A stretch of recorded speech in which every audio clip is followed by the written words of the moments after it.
Secara umum, menyimak adalah suatu proses kegiatan mendengarkan lambang-lambang lisan dengan penuh perhatian, pemahaman, apresiasi, serta interpretasi untuk memperoleh informasi, menangkap isi atau pesan, serta memahami makna komunikasi yang telah disampaikan oleh sang pembicara melalui ujaran atau bahasa lisan.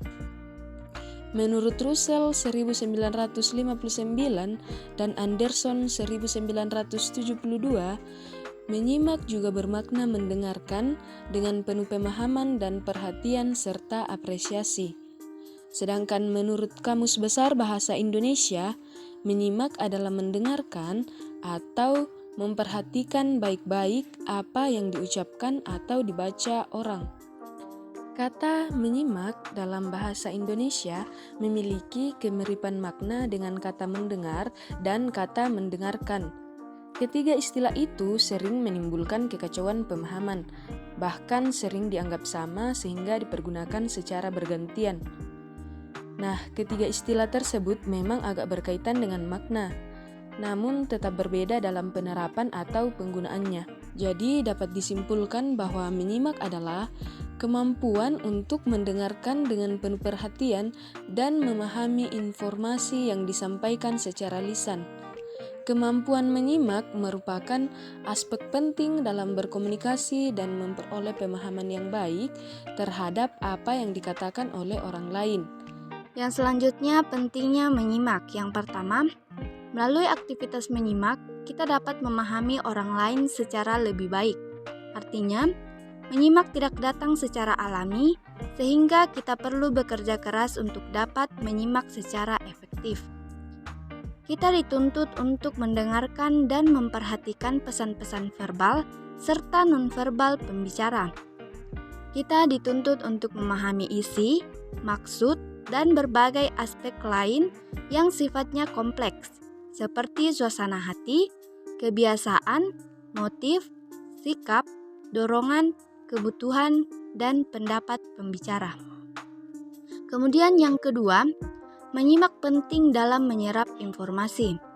Karena satu kekurangan dari kebanyakan pendekatan peningkatan kekuatan otak adalah fokus yang hampir seluruhnya pada membaca.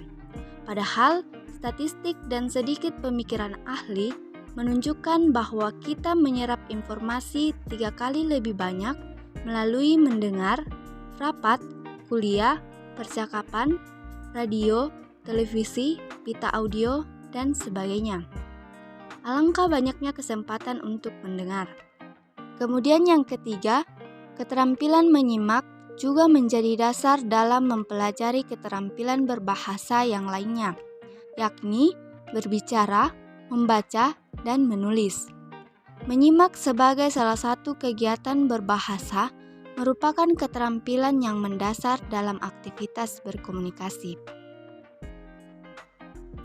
Tujuan menyimak.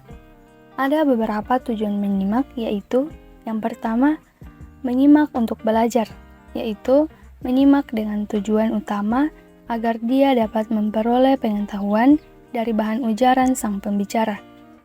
Yang kedua, menyimak untuk memperoleh keindahan audial, yaitu menyimak dengan penekanan pada penikmatan terhadap sesuatu dari materi yang diujarkan atau yang diperdengarkan atau dipagelarkan. Yang ketiga, menyimak untuk mengevaluasi, yaitu menyimak dengan maksud agar si penyimak dapat menilai apa-apa yang disimak itu, entah itu baik, buruk, indah atau jelek, tepat atau ngawur, logis atau tak logis, dan lain-lain. Yang keempat, menyimak untuk mengapresiasi simakan, yaitu menyimak dengan maksud agar si penyimak dapat menikmati serta menghargai apa yang disimaknya itu, entah itu pembacaan cerita, pembacaan puisi, musik dan lagu, dialog, diskusi panel, dan perdebatan. Dan yang kelima, menyimak untuk meyakinkan, yaitu menyimak untuk meyakinkan dirinya terhadap suatu masalah atau pendapat yang selama ini diragukan oleh si penyimak. Dengan perkataan lain, dia menyimak secara persuasif. Jenis-jenis menyimak. Yang pertama, menyimak ekstensif. Menyimak ekstensif adalah proses menyimak yang dilakukan dalam kehidupan sehari-hari seperti menyimak radio, televisi, percakapan orang di pasar, pengumuman, dan sebagainya. Jenis menyimak ekstensif dapat dibagi menjadi 4, yaitu yang pertama, menyimak sosial. Menyimak ini berlangsung dalam situasi sosial, misalnya orang mengobrol mengenai hal-hal menarik, perhatian semua orang, dan saling menyimak satu dengan lainnya. Yang kedua, menyimak sekunder. Menyimak sekunder adalah sejenis mendengar secara kebetulan, maksudnya menyimak dilakukan sambil mengerjakan sesuatu. Dan yang ketiga, menyimak estetik. Menyimak estetik ini menyimak duduk terpaku menikmati suatu, misalnya lakon drama, cerita, puisi baik secara langsung maupun melalui radio. Dan yang keempat, menyimak pasif. Menyimak pasif merupakan penyerapan suatu bahasa tanpa upaya sadar yang biasanya menandai upaya menyimak. Dan berikutnya, menyimak ekstensif. Menyimak intensif diarahkan pada suatu kegiatan yang jauh lebih diawasi, dikontrol terhadap suatu hal tertentu. Nah, ada beberapa jenis menyimak intensif. Yang pertama, menyimak kritis. Menyimak dengan cara ini bertujuan untuk memperoleh fakta yang diperlukan. Dan yang kedua, menyimak konsentratif. Menyimak konsentratif merupakan kegiatan untuk menelaah pembicara hal yang disimaknya. Dan yang ketiga, menyimak kreatif. Menyimak kreatif mempunyai hubungan erat dengan imajinasi seseorang. Penyimak dapat menangkap makna yang terkandung dalam puisi dengan baik karena ia berimajinasi dan beradaptasi terhadap puisi itu. Dan berikutnya, menyimak eksploratif. Menyimak eksploratif atau menyimak penyelidikan adalah sejenis menyimak dengan tujuan menemukan maksud dan tujuan menyelidiki sesuatu lebih terarah dan lebih sempit. Dan berikutnya, menyimak interogasi. Menyimak interogasi merupakan kegiatan menyimak yang menuntun konsentrasi dan selektivitas, memusatkan perhatian karena menyimak akan mengajukan pertanyaan setelah selesai menyimak. Selanjutnya, kita masuk pada materi kita, yaitu tahapan menyimak. Tahapan dalam menyimak terbagi menjadi 5 tahap, yaitu yang pertama ada tahap mendengar. Tahap ini kita baru mendengar segala sesuatu yang dikemukakan oleh pembicara dalam ujaran atas pembicaraannya. Di tahap ini, kita masih berada dalam tahap hearing. Yang kedua, tahap memahami. Setelah kita mendengar, maka ada keinginan bagi kita untuk mengerti atau memahami dengan baik isi pembicaraan yang disampaikan oleh pembicara. Kemudian, sampailah kita dalam tahap understanding. Yang ketiga, tahap menginterpretasi. Penyimak yang baik, yang cermat, dan teliti belum puas kalau hanya mendengar dan memahami isi ujaran sang pembicara. Dia ingin menafsirkan atau menginterpretasikan isi butir-butir pendapat yang terdapat dan tersirat dalam ujaran itu. Dengan demikian, sang penyimak telah tiba pada tahap interpreting. Yang keempat, tahap mengevaluasi. Setelah memahami serta dapat menafsir atau menginterpretasikan isi pembicaraan, penyimak pun mulailah menilai atau mengevaluasi pendapat serta gagasan pembicara mengenai keunggulan dan kelemahan serta kebaikan dan kekurangan pembicara. Dengan demikian, sudah sampai pada tahap evaluating. Yang kelima, tahap menanggapi. Tahap ini merupakan tahap terakhir dalam kegiatan menyimak. Penyimak menyambut, mengecamkan, dan menyerap serta menerima gagasan atau ide yang dikemukakan oleh pembicara dalam ujaran atau pembicaraannya. Lalu, penyimak pun sampailah pada tahap menanggapi atau responding. Faktor-faktor yang mempengaruhi keberhasilan menyimak. Yang pertama, faktor fisik. Kesehatan serta kesejahteraan fisik merupakan suatu modal penting yang turut menentukan bagi siap penyimak. Lingkungan fisik juga mungkin sekali turut bertanggung jawab atas tidak keefektifan menyimak seseorang. Ruangan mungkin sekali terlalu panas, lembab atau terlalu dingin, suara bising yang mengganggu dari jalan, dari kamar sebelah, atau dari beberapa bagian ruangan tempat menyimak berada.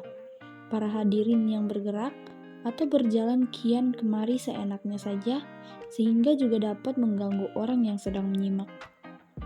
Yang kedua adalah faktor psikologis. Faktor psikologis yang positif memberi pengaruh yang baik, dan faktor psikologis yang negatif memberi pengaruh yang buruk terhadap kegiatan menyimak. Yang ketiga adalah faktor pengalaman. Faktor pengalaman dapat diperoleh penyimak melalui kejadian atau peristiwa yang dialami sendiri, pengalaman orang lain yang diperoleh melalui pembicaraan atau melalui bacaan. Dengan demikian, pengalaman yang dimiliki penyimak sangat membantu dalam memahami bahan simakan, terutama pengalaman berbahasa yang di dalamnya terkandung pengetahuan dan kemampuan tentang bahasa dan berbahasa. Selanjutnya adalah faktor sikap. Pada dasarnya, manusia hidup mempunyai dua sikap utama mengenai segala hal, yaitu sikap menerima dan sikap menolak. Kedua hal ini memberi dampak pada menyimak masing-masing, dampak positif dan dampak negatif. Dengan demikian, seseorang pembicara yang baik harusnya dapat memberikan sajian informasi yang baik dan menarik, sehingga mempermudah penyampaian informasi dan membentuk sikap positif penyimak. Selanjutnya adalah faktor motivasi. Motivasi merupakan salah satu butir penentu keberhasilan seseorang. Jika seseorang memiliki motivasi kuat untuk mengerjakan, orang itu diharapkan akan berhasil ke tujuannya. Begitu pula halnya dalam menyimak. Jika kita sebagai penyimak tidak yakin jika kita akan memperoleh sesuatu yang berharga dan berguna dari suatu penyimakan, sedikit sekali kemungkinan bahwa kita akan mau apalagi bergairah menyimak pada sesuatu apabila kita sedang melamun, mengantuk atau tidur-tiduran. Dorongan dan tekad diperoleh dalam mengerjakan sesuatu dalam kehidupan ini. Selanjutnya adalah faktor jenis kelamin. Penjelasan atau faktor ini diperoleh berdasarkan hasil penelitian yang dilakukan Juan Silverman yang dikutip oleh Tarigan. Gaya menyimak pria pada umumnya lebih bersifat objektif, aktif, rasional, keras kepala, dan menetralkan. Sedangkan wanita cenderung lebih subjektif, pasif, simpatik, mudah terpengaruh, cenderung memihak, dan mudah mengalah. Selanjutnya adalah faktor peranan dalam masyarakat. Keinginan dan motivasi kita untuk menyimak juga dipengaruhi oleh peranan penyimak dalam masyarakat. Peranan penyimak dalam masyarakat atau status penyimak juga menentukan bahan-bahan yang disimaknya dan dapat memengaruhi hasil simakan itu. Selanjutnya adalah faktor pembicara. Kelemahan pembicara sangat berpengaruh terhadap keberhasilan penyimak dalam melakukan kegiatan penyimak. Ketidakberhasilan penyimak ini dapat terjadi pada kegiatan menyimak tanpa tatap muka atau melalui radio atau kaset rekaman. Terlebih lagi pada kegiatan menyimak secara langsung atau tatap muka. Kelemahan-kelemahan pembicara tersebut antara lain, pembicara tidak menguasai bahan yang dibicarakan, pembicara menyampaikan bahan pembicaraan tidak simetris sehingga sulit dimengerti, volume suara pembicara kurang keras sehingga tidak terdengar jelas, pembicara kurang memiliki kepercayaan diri sehingga penyimak meragukan apa yang disampaikan pembicara, dan masih banyak lagi. Selanjutnya, faktor pembicaraan. Pembicaraan, isi atau pesan yang akan disampaikan oleh pembicara haruslah memenuhi syarat-syarat tertentu agar sesuai dengan selera pendengar atau penyimak. Syarat-syarat tersebut adalah pembicaraan harus sesuatu yang baru dan aktual. Yang kedua adalah pembicaraan harus memiliki makna atau bersifat bermanfaat bagi orang lain. Pembicaraan harus disusun secara sistematik agar mudah ditangkap pendengar atau penyimak. Dan yang terakhir adalah taraf kesukaran pembicaraan hendaknya seimbang dengan taraf kemampuan pendengar. Yang terakhir adalah faktor situasi. Faktor situasi perlu mendapatkan perhatian dalam melakukan kegiatan menyimak, meliputi hal-hal sebagai berikut. Yang pertama, ruangan atau tempat berlangsungnya kegiatan menyimak harus memenuhi persyaratan yang baik. Yang kedua, waktu berlangsungnya kegiatan menyimak harus tepat. Yang ketiga, suasana lingkungan yang tenang, bersih, dan jauh dari kebisingan. Yang keempat, jika menggunakan peralatan, yakinkan bahwa peralatan yang digunakan tersedia dengan keadaan baik. Cara meningkatkan keterampilan menyimak. Yang pertama, latihan mendengarkan. Dengan mendengarkan secara aktif dan berlatih untuk mengidentifikasi informasi utama dalam percakapan atau pidato akan membantu meningkatkan kemampuan menyimak. Yang kedua, meningkatkan pemahaman bahasa. Membaca lebih banyak atau menggali kamus dan mempelajari tata bahasa akan membantu meningkatkan pemahaman bahasa dan kemampuan menyimak. Yang ketiga, berpartisipasi dalam diskusi. Dengan berpartisipasi dalam diskusi atau forum akan membantu melatih kemampuan untuk merespon dan mengikuti arus percakapan. Yang keempat, menonton atau mendengarkan materi berbahasa. Contohnya seperti menonton film, acara TV, atau mendengarkan podcast dalam bahasa akan membantu terbiasa dengan aksen atau intonasi.